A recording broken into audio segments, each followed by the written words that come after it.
तुमच्या घरी कोण कोण आहेत? आम्ही 3 मुलं हा. आणि दोघं आणि नातू आहे. आता तुमच्या खात्यात पैसे येतात बरोबर? काय केलं त्याच्यातून? काय केलं? पायासाठी दवाखान्यात गेले. अच्छा, दवाखाना झाला ते पायाचं ताटाचं हाड वाढलं. कुणाच्या? माझ्या तुमच्याच? हा बर, ते कामाला आले. हा ते कामाला पडले.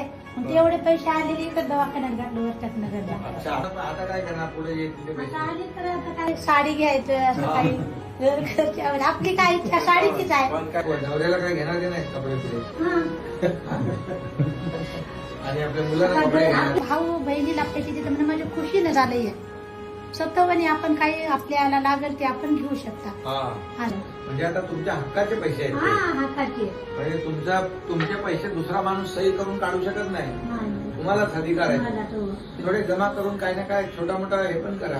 पण एक 10, 12, 15 अशा एकत्र महिला या आणि एकत्र येऊन ते थोडे थोडे पैसे त्याच्यात पण साठवा. अच्छा अच्छा ठीक आहे. समजलं की नाही? हे कायम चालू राहणार आहे, बंद नाही होणार कधी. नाही. बंद नाही होणार, कधीच नाही. थँक्यू, धन्यवाद तुमचं. तुम्ही आम्हाला पैसे दिले त्याबद्दल. खूप लोक द्यायची आठवण काढतात. त्यानं चालू केले. हा भावाने चांगलं केलं. सगळ्या घरपर्यंत बायका हा. आम्हाला एकदा दादाचे पैसे आले, एकदा दादाचे पैसे आले म्हणतात. आतापर्यंत असं कोणी चालू केले नाही. आम्ही असं खुशीनं बाया कसा गावाकडच्या साड्या घेतात, काही बी त्याला हवं ते होते. असं आहे. थँक्यू.